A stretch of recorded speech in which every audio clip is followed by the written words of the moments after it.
Selamat datang di Beetle Channel, semoga kita bahagia. Jangan lupa subscribe, like, komen dan share agar channel ini semakin berkembang. Terima kasih. Novel Kemenangan Dalam Hidup, Bab 2299-2303. Apakah akomodasi kita jauh? Jasper bertanya. Tidak jauh, hanya di pojok depan, tapi tidak ada tempat parkir karena menghadap ke jalan. Tapi bosnya sangat baik, saya mengenalnya dengan sangat baik, kata Milo. Baru kemudian melakukannya Jasper mengerti kenapa Julian memarkir mobilnya di pinggir jalan. Kerumunan mengikuti Milo melalui jalan kecil, dan benar saja, mereka berbelok dan tiba di hotel. Itu di sini. Masuk dan lihatlah. Milo mendorong pintu hingga terbuka dan mengundang semua orang masuk. Jasper berjalan masuk dan melihat sekeliling. Itu benar-benar didekorasi dengan gaya wilayah Tengah Timur yang paling tradisional. Perabotan dan dekorasi di sini dibuat Celine sangat baru dan puas. Pergi dan check-in dulu, dan kamu bisa melihatnya selama yang kamu mau setelah kamu melakukannya. Jasper tersenyum, dan Celine dengan cepat menjulurkan lidahnya ketika dia kembali sadar. Mereka pun segera bertemu dengan Osdin, pemilik hotel. Pihak lain memiliki janggut yang unik di wilayah Tengah Timur dan mengenakan kostum tradisional. Ketika dia melihat Jasper dan lainnya, dia langsung menyapa mereka dengan senyuman. Selamat datang para tamu yang terhormat, apakah Anda puas dengan hotel saya? Jasper tersenyum sedikit pada saat ini. Kemudian, dia mengangguk dan berkata, kami cukup puas untuk saat ini, tetapi kami akan tahu lebih banyak setelah menginap. Memahami. Maka saya harap Anda dapat memiliki mimpi yang baik di malam hari. Kepala pelayan akan membantu Anda mengatur semuanya.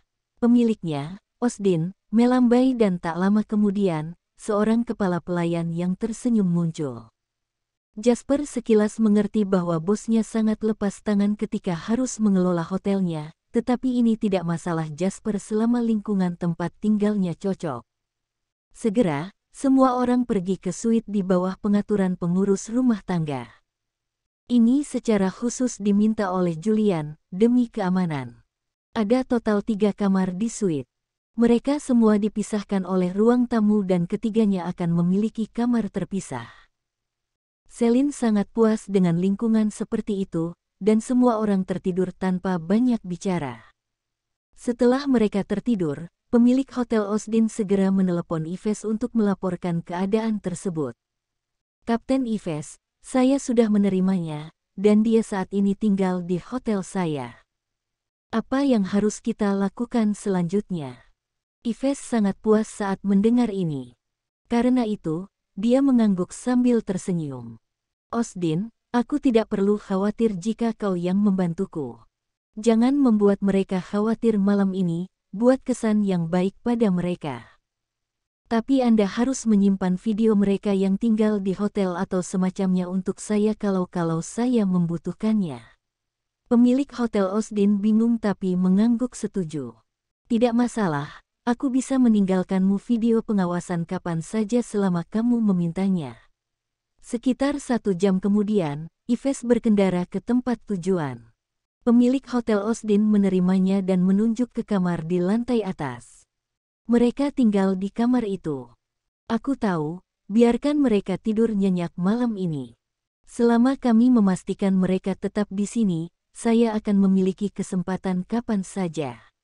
Yves masih memiliki setengah senyum di wajahnya yang membuat kulit kepala Osdin kesemutan. Namun, ini bukan pertama kalinya dia berurusan dengan Yves, jadi jelas dia kurang lebih sudah terbiasa. Kalau begitu aku akan mengatur kamar deluxe untukmu terlebih dahulu. Datanglah padaku jika kau butuh sesuatu. Yves mengangguk, dan tak lama kemudian dia ditampung di kamar single mewah di lantai atas. Lantai tempat dia tinggal 1 lantai lebih tinggi dari itu Jasper dan lainnya. Ini juga untuk memastikan bahwa Yves dapat memperhatikan waktu Jasper dan yang lainnya bepergian kapanpun dia mau. Pada saat yang sama, Jasper dan yang lain mungkin tidak akan pergi ke lantai berikutnya, jadi mereka tidak akan melihat Yves kecuali salah satu dari mereka berjalan ke lantai yang salah. Setelah memasuki ruangan dan menutup pintu, Yves melaporkan situasinya kepada Bella. Nona Bella, Jasper dan yang lainnya tinggal di lantai bawah dariku sekarang. Benar-benar. Lalu mengapa Anda tidak bergegas dan menyelesaikannya malam ini? Apa yang kamu pikirkan? Tenang, Nona Bella, ada master di antara mereka, dan mereka pasti tidak akan menurunkan kewaspadaannya malam ini. Yves mengingatkan Bella. Lalu berapa lama kamu akan menunggu? Tanya Bella. Tentu saja, aku harus menunggu sampai Jasper dan yang lainnya benar-benar lengah. Selain itu, saya harus menghapus segala kecurigaan yang menyelimuti diri saya dan mencari kambing hitam. Menurut saya, Osdin, pemilik hotel, baik. Bagaimana menurutmu, Nona Bella? Bella tidak mengenal pemilik hotel ini, jadi dia hanya penasaran. Aku tidak peduli, tapi bukankah orang Osdin ini adalah temanmu? Apakah Anda bersedia mengorbankan dia seperti ini? Yves berkata perlahan, dalam keadaan normal, aku akan sangat enggan, tapi orang ini selalu punya ide sendiri. Dia benar-benar mencoba memeras saya dalam operasi beberapa bulan yang lalu. Meskipun dia berubah pikiran nanti, saya pikir saya tidak bisa membiarkan orang seperti ini bertahan. Itulah sebabnya saya memilih tempat ini. Aku akan menyelesaikan tugas dan membunuh 2 burung dengan 1 batu. Ini akan menjadi kejutanku untukmu, Nona Bella. Setelah mendengar kata-kata percaya diri Yves, Bella terdiam beberapa detik, kemudian, dia berkata, "Oke, kalau begitu aku serahkan ini padamu." Setelah Yves meletakkan telepon, dia berencana untuk tidur lebih awal. Namun, dia membolak-balik tempat tidur dan tidak bisa tertidur. Aneh, aku tidak pernah bisa tidur sebelumnya. Yves bergumam pada dirinya sendiri. Namun, karena dia tidak bisa tidur, dia berguling dan bangun dari tempat tidur. Ketika Yves turun, dia kebetulan bertemu dengan seorang petugas dengan ekspresi tergesa-gesa. Pihak lain menabraknya dan hampir berteriak ketakutan. "Apakah kamu melihat hantu?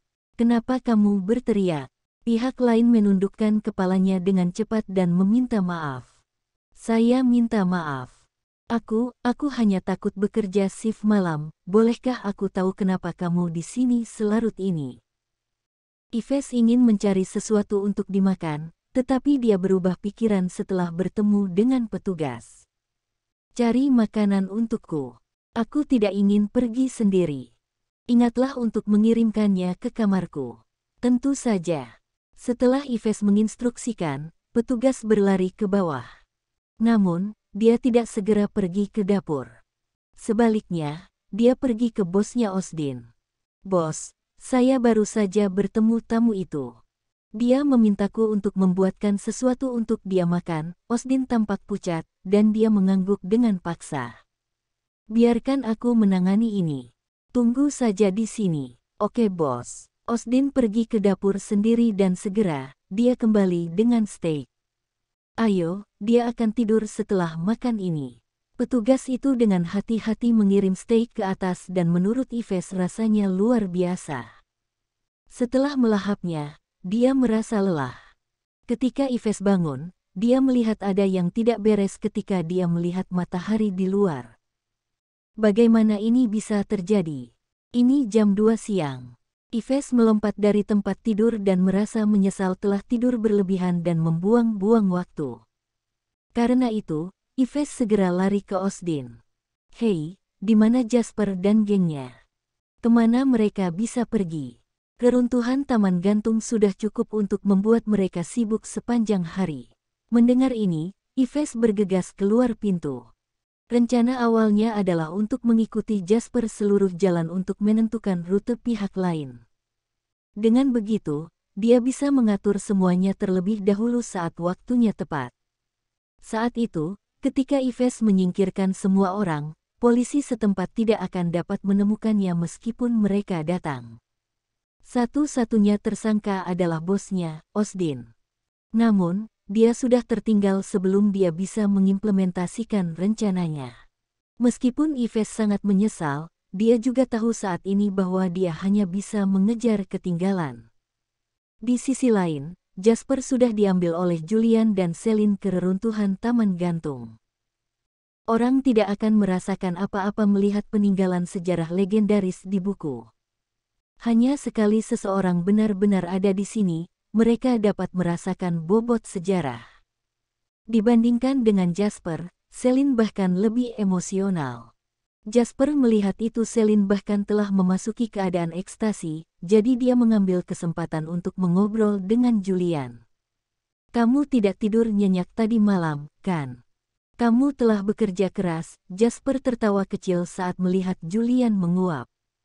"Saya baik-baik saja Jasper, ini adalah kebiasaan yang telah saya kembangkan selama bertahun-tahun." Julian melambaikan tangannya dan berkata, "Ngomong-ngomong, aku menerima telepon aneh di telepon rumah di kamarku tadi malam," kata Jasper tiba-tiba. "Penelepon hanya mengatakan kepada saya untuk berhati-hati sebelum menutup telepon." Segera Jasper mengatakan ini, Julian tentu saja sedikit terkejut. Dia begadang semalaman untuk mencegah terjadinya kecelakaan, tapi dia yakin tidak ada yang terjadi tadi malam. Bahkan jika Anda tidak tahu siapa yang menelepon, hanya resepsionis yang bisa menelepon di dalam hotel. Tanyakan saja pada pemilik hotel. Jasper mengangguk setuju. "Tidak masalah, itulah yang aku rencanakan untuk dilakukan." "Baiklah kalau begitu. Ayo kembali." Saat Miss Maynard sudah cukup bersenang-senang. Setelah Jasper selesai berbicara, Julian tiba-tiba menggelengkan kepalanya. "Tidak, sebaliknya. Menurut saya panggilan ini tidak berdasar. Faktanya, kita cenderung berada di bawah pengawasan musuh."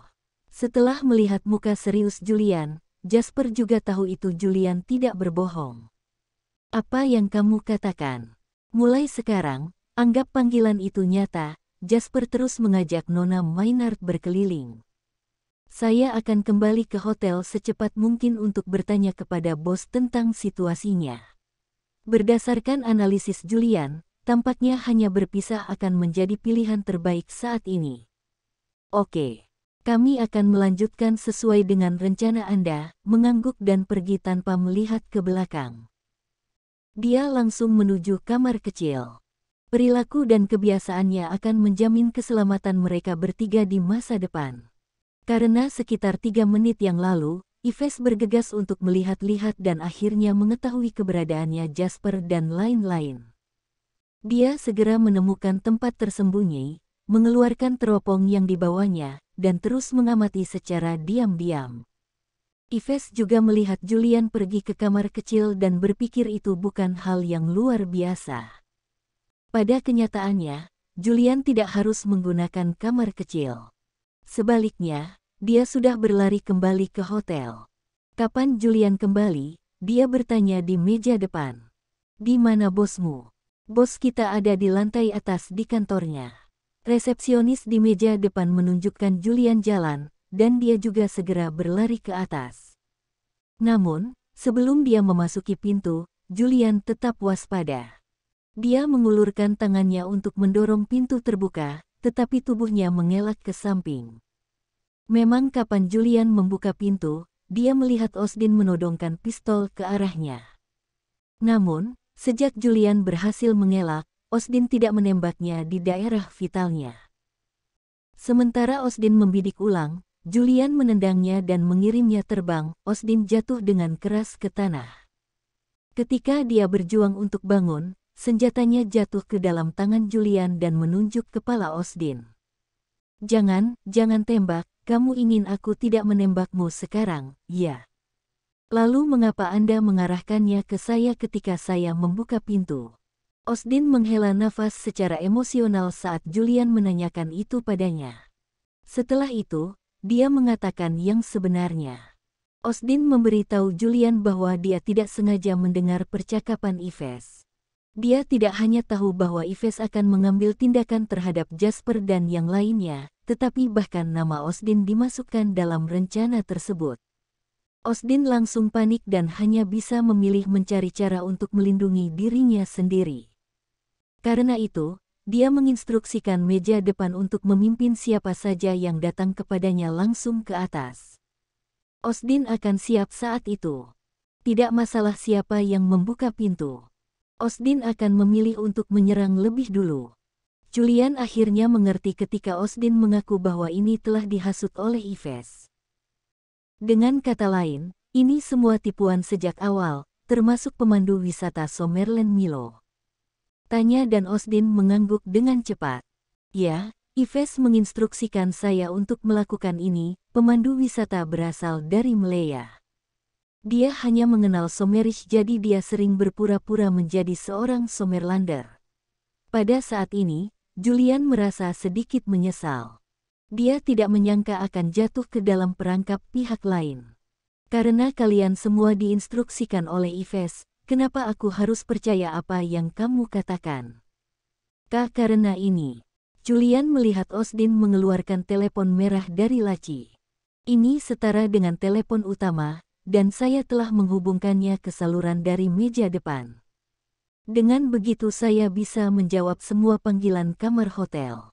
Itu sebabnya saya bisa mendengar percakapan antara Yves dan Miss Bella. Saya masih memiliki rekamannya. Osdin memutar rekamannya secara langsung, dan Julian memilih untuk mempercayainya setelah mendengarkannya. Jadi begitu. Apakah Anda mengatakan Anda ingin meninggalkan sisi gelap sekarang? Itu benar, aku tidak pernah bermimpi bahwa Yves juga ingin membunuhku. Jika saya tidak diam-diam membius steak Yves tadi malam, dia pasti sudah mulai mengikuti Anda pagi-pagi sekali. Saya benar-benar ingin menebus kejahatan saya. Selama Anda dapat melindungi keselamatan saya akan mengatakan ya untuk semua yang Anda minta dari saya. Osdin sangat takut mati sehingga dia bahkan berlutut tepat di depan Julian.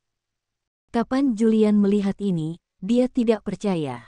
Namun, bukti yang dihadirkan Osdin, dan tangisannya sepertinya tidak palsu. Karena itu, Julian memilih untuk mempercayainya. Oke, aku percaya padamu. Mulai sekarang, mari bekerja sama dan tangani Yves bersama. Tidak masalah. Osdin dan Julian mencapai mufakat, dan Julian kembali ke reruntuhan taman gantung secepat mungkin. Untuk menyembunyikan fakta bahwa dia telah pergi terlalu lama, dia kembali dengan membawa beberapa minuman di tangannya.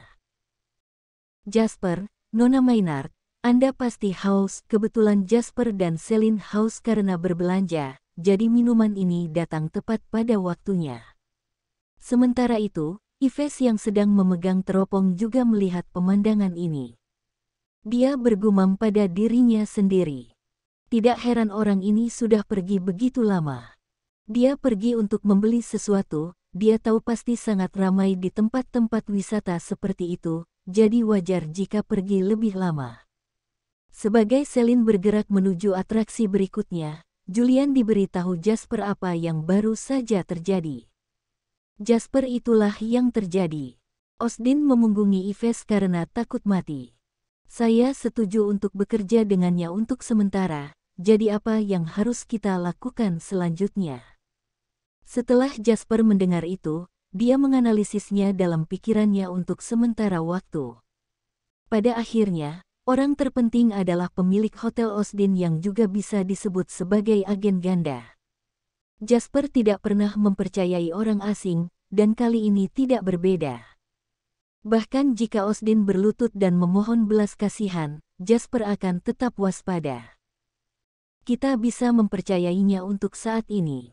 Tapi kita hanya harus mempercayai orang kita sendiri untuk menghindari kecelakaan, kata Jasper. Dipahami. Julian mengangguk. Kemudian, mereka bertiga terus merantau hingga sore hari. Ini sudah cukup, Nona Maynard. Ini akan menjadi gelap jika kamu terus, dan tempat ini sangat besar. Anda tidak bisa menyelesaikannya dalam satu hari. Haruskah kita kembali besok? Celine ternyata belum puas. Mengapa? Apakah pria kuat besar lelah berjalan? Betapa lemah. Namun, Celine menutup mulutnya dan terkekeh saat melihat Jasper terengah-engah karena kelelahan. Oke, mari kita bahas ini saat kita kembali. Baru kemudian Jasper melakukannya berbalik dan kembali ke hotel dengan Celine walau masih belum puas. Yves, yang diam-diam mengawasi mereka, belum kembali. Dia mempelajari rute itu Jasper dan yang lainnya mengambil hari ini.